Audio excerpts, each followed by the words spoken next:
Clip number 833۔ اس clip میں قرآن پاک کی سورہ طٰہٰ کی آیت نمبر 113 سے 115 تک کی تلاوت، ترجمہ اور تفسیر قرآن صراط الجنان آپ سماعت فرمائیں گے۔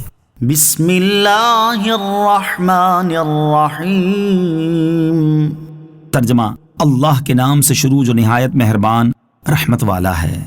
وَكَذَلِكَ أَنزَلْنَاهُ قُرْآنًا عَرَبِيًّا وَصَرَّفْنَا فِيهِ مِنَ الْوَعِيدِ لَعَلَّهُمْ يَتَّقُونَ أَوْ يُحْدِثُ لَهُمْ ذِكْرًا۔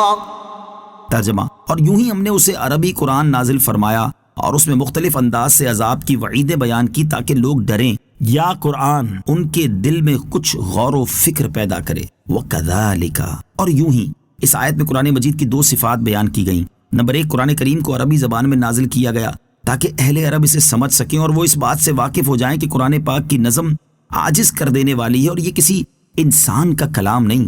نمبر 2، قرآن مجید میں مختلف انداز سے فرائض چھوڑنے اور ممنوعات کا ارتکاب کرنے پر عذاب کی وعیدیں بیان کی گئیں تاکہ لوگ ڈریں اور قرآن عظیم ان کے دل میں کچھ نصیحت اور غور و فکر پیدا کرے جس سے انہیں نیکیوں کی رغبت اور بدیوں سے نفرت ہو اور وہ عبرت و نصیحت حاصل کریں۔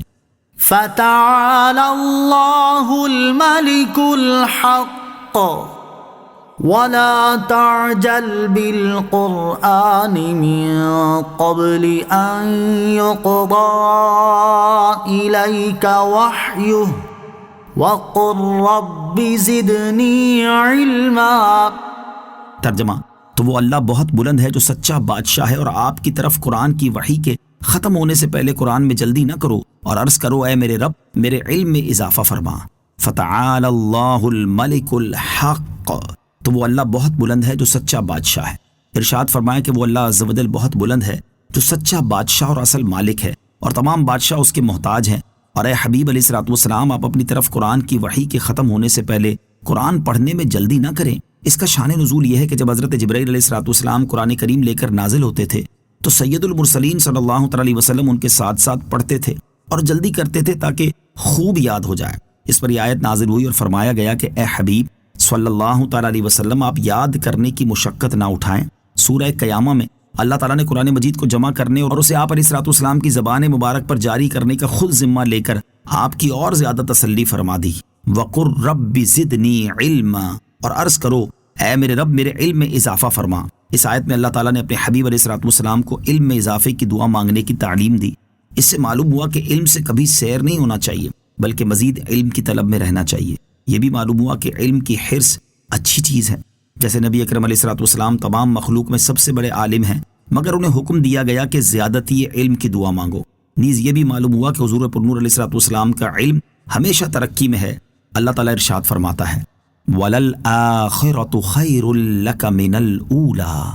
ترجمہ، اور بے شک تمہارے لیے ہر پچھلی گھڑی پہلی سے بہتر ہے۔ وَلَقَدْ عَهِدْنَا إِلَىٰ آدَمَ مِن قَبْلُ فَنَسِيَ وَلَمْ نَجِدْ لَهُ عَزْمًا۔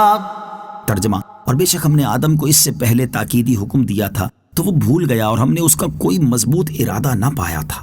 وَلَقَدْ عَهِدْنَا إِلَىٰ آدَمَ مِن قَبْلُ، اور بے شک ہم نے آدم کو اس سے پہلے تاکیدی حکم دیا تھا۔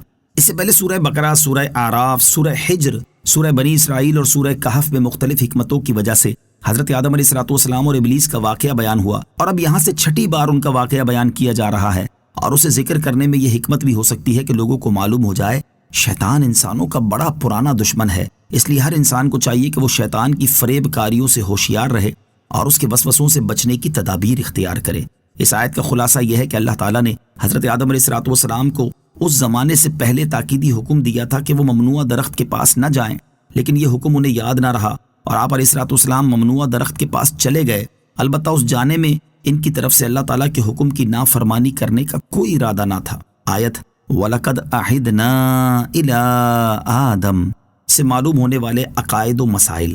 اس آیت سے 3 باتیں معلوم ہوئی۔ نمبر 1، حضرت آدم علیہ الصلوۃ والسلام نے جان بوجھ کر ممنوع درخت سے نہیں کھایا بلکہ اس کی وجہ اللہ تعالیٰ کا حکم یاد نہ رہنا تھا، اور جو کام سہون ہو وہ نہ گناہ ہوتا ہے اور نہ ہی اس پر کوئی مواخذہ ہوتا ہے۔ اعلیٰ حضرت امام احمد رضا خان رحمۃ اللہ تعالی فرماتے ہیں قرآن عظیم کے عرف میں اطلاق معصیت عمد یعنی جان بوجھ کر کرنے ہی سے خاص نہیں۔ قال اللہ تعالی وعصى آدم ربہ، آدم نے اپنے رب کی معصیت کی، حالانکہ خود فرماتا ہے فنسی ولم نجد لہ عزما، آدم بھول گیا، ہم نے اس کا قصد نہ پایا، لیکن سہو نہ گناہ ہے نہ اس پر مواخذہ۔ اسی آیت سے یہ بھی معلوم ہوا کہ یہ آیت مبارکہ حضرت آدم علیہ السلام کی عصمت کو بڑے واضح طور پر بیان کرتی ہے، کیونکہ خود اللہ تعالیٰ نے فرما دیا کہ آدم علیہ السلام بھول گئے تھے اور ان کی نافرمانی کا کوئی ارادہ نہیں تھا۔ نمبر 2، ہم جیسوں کے لیے بھول چوک معاف ہے، مگر انبیاء کرام علیہ السلام پر ان کی عظمت و شان کی وجہ سے اس بنا پر بھی بعض اوقات پرسش ہو جاتی ہے۔ اعلیٰ حضرت امام احمد رضا خان رحمۃ اللہ تعالی فرماتے ہیں جتنا قرب زائد اسی قدر احکام کی شدت زیادہ، جن کے رتبے ہیں سوا ان کو سوا مشکل ہے۔ بادشاہ جبار جلیل القدر ایک جنگلی گوار کی جو بات سن لے گا اور اس کے ساتھ جو برتاؤ گوارا کرے گا وہ ہرگز شہریوں سے پسند نہ کرے گا، اور شہریوں میں بازاریوں سے معاملہ آسان ہوگا اور خاص لوگوں سے سخت، اور خاصوں میں درباریوں اور درباریوں میں وزراء، الغرض ہر ایک پر بار دوسرے سے زائد ہے۔ اس لیے وارد ہوا حسنات الابراری سیئات المقربین، نیکوں کے جو نیک کام ہیں مقربوں کے حق میں گناہ ہیں۔ وہاں ترک اولا کو بھی گناہ سے تعبیر کیا جاتا ہے، حالانکہ ترک اولا ہرگز گناہ نہیں۔ نمبر 3، ہر شخص شیطان سے ہوشیار رہے کہ حضرت آدم علیہ السلام معصوم تھے اور جنت محفوظ جگہ تھی، پھر بھی ابلیس نے اپنا کام کر دکھایا، تو ہم لوگ کس شمار میں ہیں؟